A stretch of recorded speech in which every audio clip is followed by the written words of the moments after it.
불타는 셀럽 오늘은 박찬숙 감독님을 모셨습니다. 안녕하십니까? 안녕하십니까? 네, 안녕하세요. 우선 혹시나 모르시는 분들이 있을 수 있어요. 요즘 어린 친구들은. 네. 그러니까 인사 한 말씀 부탁드리겠습니다. 안녕하세요. 영원한 농구인 박찬숙이자 현재는 서대문 여자농구단 감독으로 활동하고 있습니다. 반갑습니다. 네, 반갑습니다. 자, 옛날 얘기부터 또 안 할 수가 없습니다. 고1 때 최연소 여자농구 국가대표로 뽑히셨죠? 그랬죠. 그 기록 아직 못 깨고 있습니다. 그죠? 네. 네. 고등학교 1학년 때 국가대표 선수로 확정이고 상비군을 먼저 20명을 뽑았어요. 그때가 중학교 3학년 때였어요. 네. 그래서 사실은 그때 상비군이었기도 했지만 또 국가대표 선수로서 선발할 때 사실 저는 자격이 없었던 것이었어요. 그런데 단 그때 우리 대한민국 여자농구단은 굉장히 장신 선수가 아주 배고플 때였거든요. 네, 보통 뭐 세계 선수권 대회 나가고 그러면은 전체적인 그 평균 신장이 뭐 구라파나 뭐 유럽 쪽 이런 쪽의 평균 신장 보면은 막 185 뭐 이상의 그 평균 신장이 하면 우리나라는 175. 뭐 비교가 안 되니까 맨날 장신의 벽에 걸려서 네. 졌다. 뭐 이런 그 보도를 아마 많이 보셨을 거예요. 예. 그때 제가 나타난 거예요. 예. 그래서 나이가 어린 선수이지만 무조건 뽑아야 된다. 그리고 앞으로 여자농구의 미래를 봐서 키워야 된다. 이래서 제가 국가대표 선수 최연소 국가대표 선수가 된 거지. 그때 제가 뭐 농구를 너무 잘해서 뽑은 건 아니라고 저는 생각합니다. 겸손하게 말씀해 주시는데 네. 키가 몇이셨어요? 고1 때? 제가 정확하게는 지금 188이고요. 그때 이제 아마 신발을 신고 막 190으로 지금 많이 알려져 있죠. 공식적으로는 190이죠. 네, 190입니다. 고1 때도 190이었어요? 그 키입니다. 아, 고1 때 이미 190이었구나. 네, 네, 네. 아, 네. 안 뽑을 수가 없네요. 안 뽑을 수가 없었죠. 190이 일단 농구공 튀길 줄만 알아도 뽑을 것 같아요. 네, 네, 네. 너무 그때- 아쉬울 때니까 너무 선택을 어떻게 보면은 잘하신 거죠. 근데 제가 뭐 경기를 보고 커서 그런지 모르겠지만 클래스가 다른 농구를 그 당시에 하셨고 네. 그 당시 이제 비교될 만한 선수들이 뭐 김영희 선수 뭐 김영희 선수. 네, 몇 분 있었는데 네, 네. 클래스가 달랐어요. 그렇습니까? 그분들하고는. 네. 슛도 잘 쏘셨고 움직임도 굉장히 빠르셨고 아이고 감사합니다. 그래서 뭐 그냥 키 커서 되신 건 아닌 것 같고 아무튼 또 이제 국가대표를 그때부터 하시면서 이제 국민들에게 가장 인상 깊게 남은 거는 이제 84년도 LA 올림픽이겠죠. 그렇죠. 뭐 네. 84년도 LA 올림픽은 뭐 저뿐이 아니고 정말 모든 국민들이 다 알고 계시고 그때의 순간순간을 아마 기억을 많이 하실 것 네, 같은데요. 맞아요. 저는 84년도 LA 올림픽 하고 질문을 받으면요. 바로 그때의 그 순간으로 돌아가 버려요. 지금도 마음이 또 얘기하니까 마음이 막 쿵쾅쿵쾅 그러는데 저도 그래요. 그렇습니까? 국위 사상 네. 처음으로 은메달 획득을 네. 했죠. 우리 네, 여자 네, 농구가요. 네. 그런데 또 처음으로 우리 여자 농구가 올림픽에 나갔었고요. 그렇죠. 근데 84년도 LA 올림픽은 동구권이 기권을 해서 어떻게 보면 뭐 반쪽 올림픽 물론 이렇게 그렇긴 됐었고 하지만, 네. 저희가 출전하는 것도 사실은 이미 예선전에 프레올림픽이라고 거기서 네. 떨어졌었거든요. 그래서 올림픽을 나가지 못할 거라고 생각하다가 그런 상황이 벌어지면서 저희가 나가게 됐고 그때는 중공이었습니다. 네. 네. 중공도 나오게 되고 네, 그랬습니다. 그래서 출전을 하게 됐는데 출전 나간다는 확정과 함께 제가 사실은 고민이 굉장히 많았습니다. 왜요? 왜냐면요,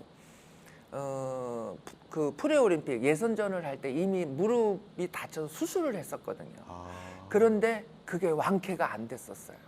그래서 자기의 실력을 발휘 못하고 예선도 탈락을 하고 이러니까 제 스스로가 마음이 확 그냥 그 자신감이 떨어지더라고요. 슬럼프셨구나 약간.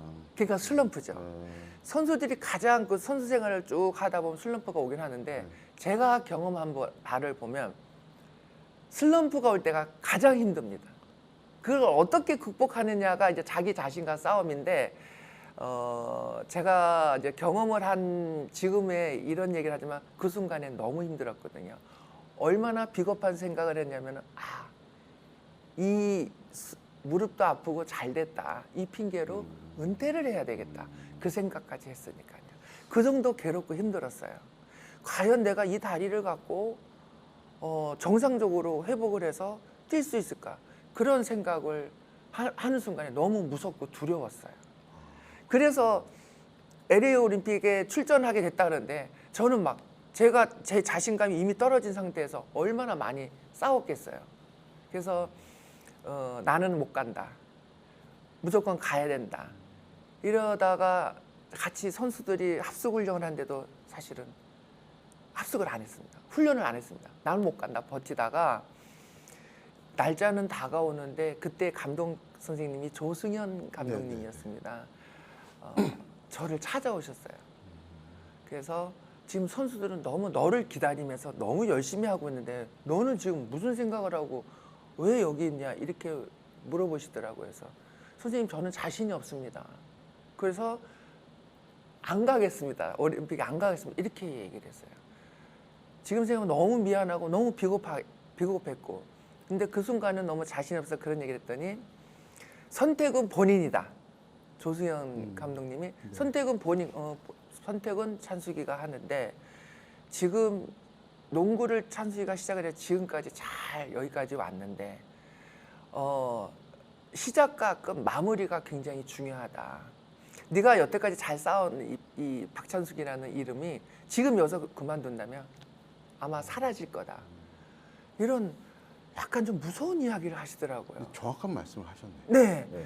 그러면서 선택은 너가 하는 거니까 그렇게 하고 헤어지셨어요. 그 순간부터 조승현 감독님하고 헤어지면서 집에까지 오는데 그렇게 무거운 발걸음은 또 처음 느꼈습니다.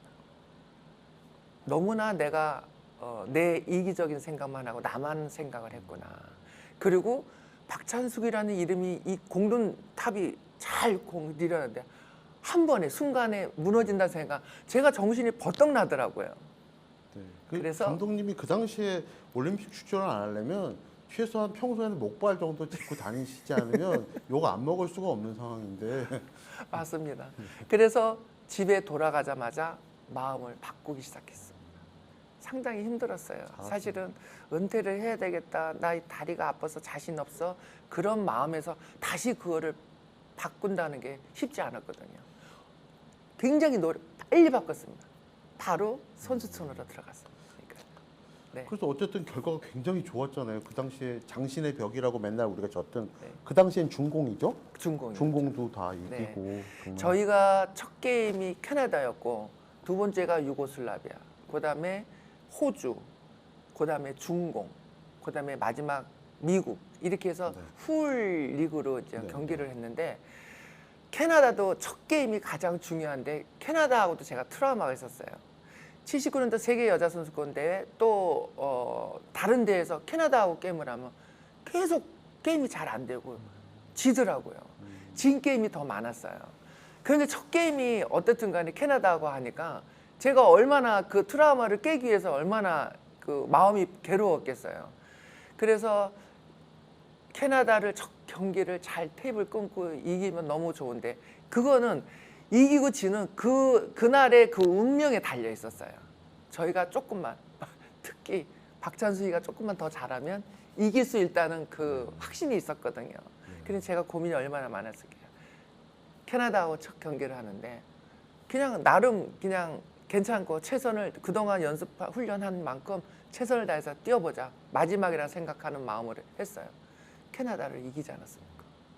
첫 게임을 딱 이기는 순간 제가 마음이 확실하게 굳혀지고 우리는 할 수 있다. 이런 마음을 가졌죠. 캐나다 이겼어요. 그러니까 그 다음 두 번째 경기가 유고슬라비아인데 진짜 장신의 벽입니다. 저하고 상대하는 그 센터가 2m가 넘으니까요.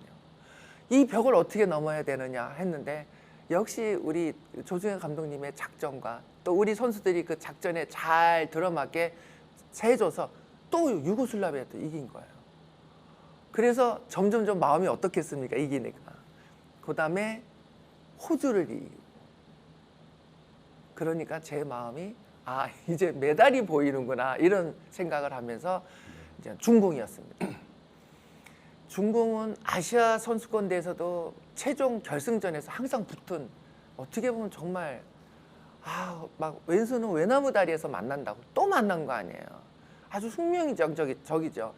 만나서 이기면 우승, 지면 뭐 준우승 아니면 뭐 예선 탈락 이런 그 운명의 만남이니까 굉장히 어떻게 보면은 참 만나고 싶지 않고 피하고 싶은 그런 중공인데 중공을 이기면 은메달 확보, 지면 3, 4위전. 그런데 만약에 중공한테 져서 3, 4위전을 한다? 그러면 메달에는 저는 희박하다고 보거든요. 그래서 중공전을 앞두고 잠을 자는데요. 제가 잠을 한숨도 못 자고 이제 그 느낌이었어요. 계속 머릿속에 꿈을 꾸는 거예요. 무슨 꿈을 꾸느냐? 그 중공하고 미리 이제 경기하는 모습이 계속 머릿속을 맴돌면서 헤매는 거예요, 제가요. 그러다가 딱 깼습니다. 얼마나 생각을 많이 했으면은 스트레스가 많으셔서. 그런 그 머릿속에 그런 게 헤매다가 깼어요. 운동 선수들이 눈을 푹 자고 눈을 딱 떴을 때 자기 컨디션을 봅니다. 몸이 가벼운가 아니면 내가 어떤가 하고 그 컨디션을 보는데 저는 딱 일어나서 머릿속에 막 뭔가 굉장히 바쁘게 움직이다 떴기 때문에 이건 몸이 무거운 거 아닌가? 잠을 제대로 못 잔 거 아닌가? 이러고 딱 일어나서 움직이는데 몸이 이상하게 가벼운 거예요. 이 느낌 뭐지? 그러면서 중공전을 한 거 아닙니까? 제가 마지막이라는 생각을 하기도 했고 그 다음에 중공을 꼭 이겨야지만이 우리가 메달 확보도 할 수 있고 이런 기록을 한번 깰 수 있을까? 한번 해보자 하면서 제 컨디션도 좋았고 우리 선수 저를 중심으로 해서 모든 선수들이 어쨌든 간에 똑같은 마음을 같이 딱 하고 일심동체로 시합장에 나갔죠. 너무너무 잘하는 거예요. 특히 제가 너무너무 잘하는 거예요. 네. 저도 놀라웠어요. 네. 그 경기를 뭐 전 국민이 다 시청했을 것 같은데. 그때 중계했을 때 네.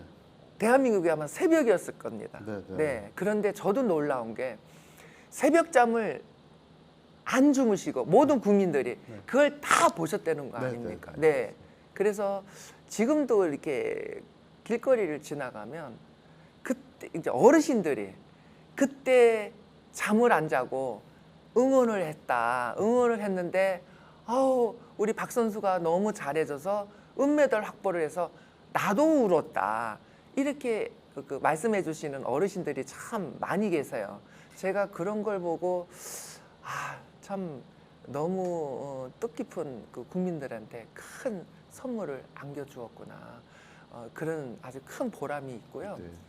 저 역시 어쨌든 그런 역사적인 그런 기록을 남기고 지금도 현장에 있지만 아주 좋습니다. 어쨌든 그 사건 이후로 이제 레전드가 되셨고 그 이후에도 사실 여자 농구에서 모르겠어요. 더 다른 레전드가 더 있나 생각해 봐도 네. 모르겠어요. 저는 감독님밖에 생각이 안 나요. 여자 농구에서는. 지금도 많이 이제 후배들이 많이 있습니다. 그리고 잘 지금 선배들이 이렇게 그 해놓은 그 우리 대한민국 여자 농구의 역사를 잘 그렇지만 레전드 선수가 네, 누구냐고 물어봤을 때 네. 뭐 아직도 박찬숙입니까? 그러니까 감독님 말고 제가 생각나는 이름이 없고 네. 네, 그만한 업적을 누가 또 앞으로 쌓을 수 있을까 또 그렇게 생각이 들 정도로 정말 네. 대단한 업적을 쌓고 또 그 이후의 행보도 또 모범적으로 잘 하셨어요. 사실 뭐 결혼하고도 선수 생활 계속 하시고 네. 그 당시에 굉장히 일찍 은퇴하던 시절인데 운동 그렇죠. 네. 끝까지 농구를 그리고 하셨어요. 선수들이 그 당시에는 은퇴를 하면 네. 그냥 바로 다 집에 네, 돌아가는 네, 네, 그런 상황이었지. 네. 결혼해서 다시 코트로 돌아와 아니면 뭔가 일을 해 이상했었죠. 네. 그랬는데 제가 최연소 국가대표 선수로 발탁이 되면서 그 기록을 지금도 보존하고 있지만 결혼을 해서 다시 제조 복귀해서 이렇게 운동을 한 기록도 아마 제가 처음일 그런 것 거로 같아요, 그 당시에. 그렇습니다. 네, 재복귀를 해서 제가 국내에서 하진 않았죠. 바로 대만으로 예, 예. 네, 제가 스카우트 돼서 네, 네, 네. 가서 했는데 저는 대만 생활을 4년 했는데 저 너무 잘하고 왔습니다. 결혼을 해서 아기를 놓고 다시 재복귀 과연 할 수 있을까? 그런 의문들이 더 많았었는데 할 수 있습니다. 제가 해보니까 할 수 있더라고요. 그래서 제가 모범 사례로 말씀드린 게 예. 네네. 그렇게 선수 생활도 잘 하셨던 것 같아요. 근데 이제 선수 생활 마치고 나서는 뭐 우여곡절이 좀 있으셨어요. 그렇죠. 많은 네, 네. 많은 일들이 그 있었죠. 어디까지 얘기해야 될지도 모르겠는데 아무튼 뭐 쉽지만은 않으셨을 것 같아요. 그럼요. 중간에 뭐 여러 가지 경제적인 또 네. 가정적인 힘든 점이 네. 많으셨는데 네. 어떠셨어요? 저는 어쨌든 남편하고도 좀 일찍 사별을 했고, 네, 그 직장암으로 네네. 잘 그 치료해서 잘 관리하고 그럴 줄 알았는데 너무 이제 오래 뭔가 이제 그 암이라는 그런 그 병명을 갖고 미처 그 예방을 못한 상황에서 올해 이제 못 가고 이제 일찍 돌아가셨고, 그 다음에 저는 또 아이들이 어렸고 또 아이들하고 열심히 살아야 되니까, 그러다 보니까 경제적으로 뭔가 열심히 해야 되는데, 사실 저는 인사에서도 얘기했지만 영원한 농구인이라고 생각을 하는데, 다시 이게 와서 농구장에 좀 서 있으려는데 쉽지만은 않더라고요. 네, 정말 너무 활동하고 싶고 뭔가 지도자로서도 자신 있게 뭔가 활동하고 싶고 이런데 뭐 자리 기회를 줘야지 그런 것도 하는 거 아닙니까? 근데 기회가 잘 안 더라고요. 물론 뭐 여러 가지 뭐 능력 부족 뭐 많은 뭐 이유가 있겠지만서도 저는 그런 마음을 사실은 지금까지도 버려본 적이 없었거든요. 그러다 보니까 뭐 옆에서 친구들이 뭐 야 그럼 같이 사업을 하다가 돈을 많이 벌겠지, 이런 뭔가 너무 듣기 좋은 소리. 운동만 한 친구들은 보면 몸이 좀 가볍습니다. 그래서 정말 그렇게 해서 아예 그냥 내가 돈을 많이 벌면은 더 좋은 기회가 있지 않을까, 농구장에 돌아와서도 더 좋은 기회가 있지 않을까, 뭐 그런 생각도 하지 않았을까. 그래서 뭐 사업도 해봤고, 그런데 쉽지만은 않고 뭐 실패도 해보고 그러면서 하여간 겪지 못하는 그런 그 막 아픔도 겪어보고 그랬었어요. 네. 좀 농구 이후에도 농구도 쉽지 않으셨겠지만 그 뒤에 사실 그 우여곡절은 네, 정말 겪어보지 않으신 맞습니다. 전에 어렸을 때는 경험하지 못한 그런 시련들을 많이 네네. 당하셨을 것 같은데 맞습니다. 그래서 그런 것들이 정말 또 남편이 든든하게 있었고 또 부모님이 또 든든하게 계시고 그랬으면 뭔가 그래도 이렇게 뭐 좀 헤쳐나갈 수 있는 방법이나 뭐 이런 것들이 있을 것 같았는데, 제가 혼자 그런 이제 뭐 남편 먼저 가고 그다음에 바로 또 부모님들도 가시고 이러다 보니까 저 혼자 동그라니 있다 보니까 너무 힘들었어요. 저 혼자 너무너무 헤쳐나가기가 힘들었어요. 정말 운동만 하는 친구였는데 그 외에 뭐 사회에서 이런 경험이, 이런 일이 있었구나, 이런 일이 있구나, 이런 거를 막 그냥 피부로 와닿고 이러니까 무서웠어요. 네. 그러니까 뭐 중간에 뭐 개인 파산 신청도 한번 하셨고 네네. 그럼 헤쳐나가야 되는데 너무 주위에서 결국은 사람이 사람을 막 괴롭히니까 그것처럼 두렵고 막 힘든 게 없더라고요. 그리고 뭐 법을 알아야지 무슨 뭐 이러는데 그런 것도 이제 모르다 보니까 굉장히 그 사람들, 주위의 사람들한테 많이 괴롭힘을 당하다 보니까 결국은 이제 그런 뭐 파산이라는 뭐 그런 게 있다 해서 거기까지 간 그런 적이었습니다. 사실 박찬숙 감독님 정도의 레전드면 어쨌든 농구계에서 계속 지도자 생활이나 네, 관련된 일을 하셨어야 되는데 맞습니다. 이 농구계가 좀 반성을 해야 되는 거 아닌가 좀 이런 생각이 들어요. 네, 뭐 다 말씀하실 수 없는 내용도 있겠지만 네, 어쨌든 네. 좀 안타까운 생각이 들었고요. 네. 그래도 애들은 굉장히 잘 키우셨어요. 사실 그렇게 어렵고 힘들 때, 정말 이 세상이 두렵고 하니까, 나도 그냥 남편 따라 가고 싶다는 그런 생각을 했었거든요.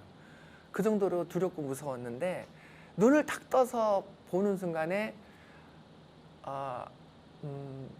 딱 우리 아이들이 생각이 나는 거예요. 그래서 너무 놀랐어요. 예. 어머, 우리 아들, 딸이 이렇게 있는데 내가 무슨 이런 나쁜 마음을 생각하고 있지? 이러면서 정신이 버떡 나더라고요. 그래서 저는 우리 아이들이 저한테는 너무나 큰 힘이 됐고 다시 버떡 일어날 수 있게 했던 우리 아이들이었기 때문에 아이들 때문에 저는 정말 그런 힘들고 어려운 걸 다 딛고 오뚜기처럼 우뚝 섰던 것 같아요. 그 힘드셨을 때 아이들 몇 살이었어요? 우리 아들은 이제 초등학교 막 졸업한 친구였고, 그러니까 12살? 그쵸? 13살? 그랬고, 딸하고는 이제 10년 차니까 대학생이었고, 네. 다행히 그래도 딸이 좀 커서 굉장히 저하고는 뭐 지금도 뭐 친구처럼 또 뭐 딸처럼 뭐 어떻든 뭐 또 남편 같은 그런 그 역할을 많이 했었어요. 그래서 의논도 많이 하고 이러면서 했는데 그때도 굉장히 위로의 어떤 대상자였을 정도로 큰 힘이 됐었고요. 아들은 아직 어리니까 혹시나 이제 어떻게 보면 아빠라는 저기로서 막 좀 뭐 말상대도 되고 이랬는데 아빠를 잃었잖아요. 그래서 그리고 또 한참 또 사춘기였고 그래서 혹시나 이제 또 이게 나쁜 길로 가면 어떡하게 하나 해서 굉장히 염려스럽고 그랬었는데 그 당시에는 우리 아들이 축구를 했었어요. 네, 운동을 해서 다행히 잘 이렇게 운동으로서 전념하면서 잘 하고 그랬었어요. 어쨌든 우여곡절이 있었지만 지금 이제 서대문구청 여자 실업팀 감독님이 되셨잖아요. 올해 이제 시작하시는 거잖아요. 네. 되신 거 보고 너무나 저도 그 뉴스를 접하고 저도 기뻤고 네. 정말 감독님은 어쨌든 이 농구계에 네. 어떤 지도자로서의 역할을 해주셔야 되는 분이라고 생각하고 네. 잘 하실 거라고 또 믿지만 네. 어쨌든 응원을 지금 하고 있는 입장에서 네. 어떻게 이 감독직은 시작하시게 되셨어요? 빨리 했어야 되는데 늦었죠, 뭐. 너무 늦었습니다. 네. 그래서 근데 전 참 중요한 거는 전 지금도 늦지 않고 시작이라고 생각합니다. 그리고 그렇게 우여곡절이 있었고 어떻든 인생을 60까지 살면서 저는 농구의 생각과 농구의 삶에 있어서 잊어본 적이 없었고 저는 지금까지도 농구의 인생이라고 저는 생각을 하고 지금까지 왔거든요.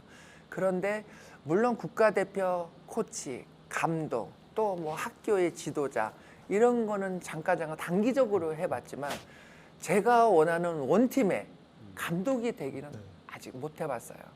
그런데 뒤늦게 제가 요번에 3월 29일 날 서대문구청 여자 실업농구단이 창단하면서 시작이 됐거든요. 거기에 제가 초대 감독이 됐습니다. 꿈은 이루어진다. 저는 지금까지도 농구에 대한 거 잊어버리지 않고 나는 할 수 있어. 감독도 해야 돼. 할 거야. 이런 생각을 잊어본 적이 없었거든요. 근데 기회가 오더라고요. 기회가 오면서 저한테 너무나 큰 선물이 주어졌기 때문에 너무 감사하고 소중하게 생각하면서 지금 엄청 열심히 활동하고 있거든요. 집에 안 가신다고 그러는데요? 그 서대문 구청 우리 여자 실업농구단이 어떻게 선발된 선수들이라 하면요. 지금 20살에서 30살까지 있습니다. 네, 그렇게 해서 지금 9명이 있는데 고등학교를 졸업하면 보통 프로로 가잖아요.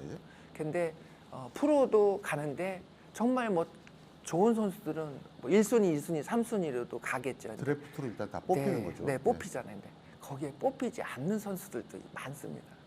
그런 친구들 상처받았죠.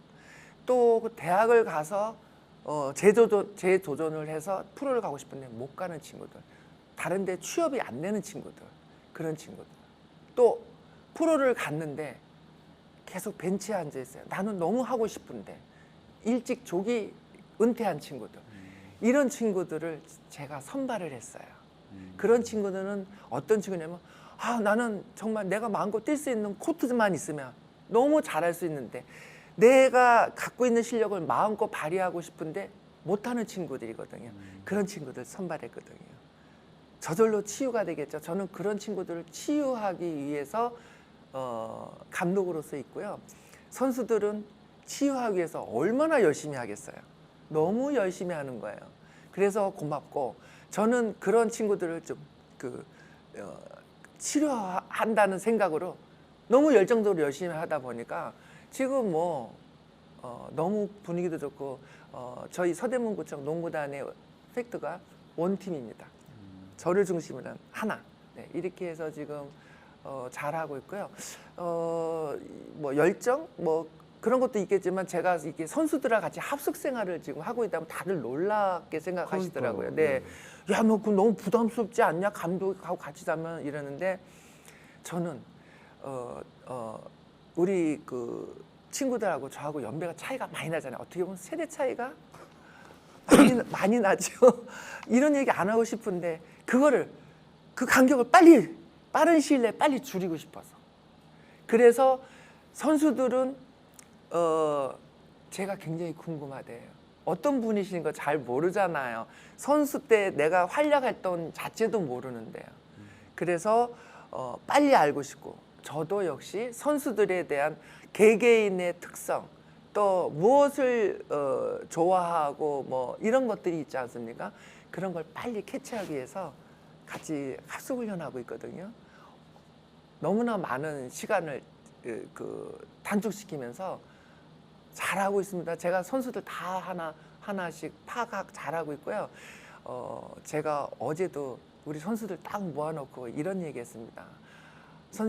감독님, 너 마음속에 쏙 들어가 있어. 너 마음속에도 쏙 들어가 있어. 이렇게 얘기했거든요. 놀라겠죠? 깜짝 놀라겠죠? 네. 그만큼 감독은 개개인의 선수들의 관심도가 이만큼이다 하는 걸 제가 보여줬고요. 선수들도 굉장히 감독님과 가까워지려고 엄청 애를 많이 쓰는 걸 제가 느껴요. 네, 그렇게 서로 간에 노력을 잘하고 있습니다. 어쨌든 그렇게 이왕이면 하겠습니다. 결과도 좀 많이 좋은 결과를 많이 네. 냈으면 좋겠습니다. 네, 결과 목표는 우승입니다. 네, 우승이고요.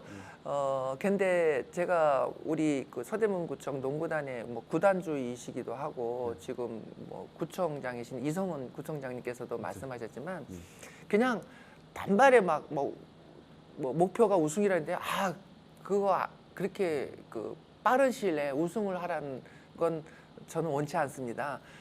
가장 중요한 건 우리 선수들의 패기입니다. 이러고 항상 이야기하시거든요. 그래서 선수들이 패기 잃지 말고 열심히 해주는 그런 선수들, 그런 분위기로 이끌어가는데 저도 좀 하고요. 조금 좀 시간이 지나고 또 연습과 훈련의 기간이 좀 지나고 나면은 저의 목표 달성도 하지 않을까, 그런 생각으로 열심히 하겠습니다. 네, 나중에 저희가 우승 인터뷰를 할 수 있으면 좋을 것 같긴 한데, 네. 또 한 가지 이제 아쉬운 거는, 사실 구청마다 서울에 이제 구가 네. 25개 이상이 있는데, 맞습니다.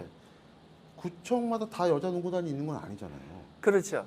그러니까 좀 그렇게 좀 활성화가 더 잘 됐으면 좋겠고. 저는 이번 기회에 정말 우리 서울TPC에 25개 구가 있다고 그러더라고요. 거기에 처음으로 저희 서대문구청이 네네. 창단을 하지 않았습니까? 네네네. 근데 이거를 믿거나 이런 거를 이제 계기로 해서, 사실은 각 구마다 그런 운동부가 있어요. 네네. 그런데 거의가 개인 종목입니다. 네, 제가 이번에 들어가서 보니까요, 예산 문제 때문에 좀 그런 것 같은데 별 차이 없습니다. 정말 그거는 구단주 구청장님께서 관심도만 조금 높으면 저는 그 할 수 있다고 보거든요. 그래서 정말 그 저희 서대문구청이 우리 여자농구단의 어떤 그 본보기로 해서 많은 그 실업 농구단도 좀 네. 생겼으면 너무 좋고요. 그러니까 지금 현재 실업팀은 서울에서는 서대문구청, 그다음에 서울시 농구협회가 있습니다. 그다음에 경북에 있는 김천시청, 네. 그다음에 경남에 있는 사천시청, 그다음에 대구의 대구시청, 그렇게 5팀이 있습니다. 아, 네네. 그러니까 좀 이제 그런 꿈을 꿀 수밖에 없는 게 이제 서대문구청에서 이걸 만들었으니까 네. 다른 구들도 다 만들어서 네. 최소한 정말 서울시에서 25개 팀이 네. 서울시 구청 리그도 좀 한번 해보고 네. 이런 미래를 좀 꿈꾸게 되더라고요. 그래서 너무 좋습니다. 저의 바람이기도 하고요. 네. 그러면서 정말 또 우리 그 여자 농구의 어떤 큰 활성화나 어떻게 보면은 이 선수들한테 큰 일자리 창출이 되잖아요. 네, 네, 그렇죠. 그런 기회도 있을 거고 그래서 너무 저한테도 큰 바람입니다. 잘 부탁드리겠습니다. 끝으로 이제 그러면 시청자분들께 인사 한 말씀 하고 마무리하겠습니다. 네. 정말 그 영원한 농구인답게 앞으로도 여자 농구의 활성화를 위해서 열심히 노력하겠습니다. 특히 우리 서대문 여자 실업 농구단이 창단해서 지금 열심히 하고 있는데 앞으로 많은 관심과 응원 부탁드리겠습니다. 감사합니다.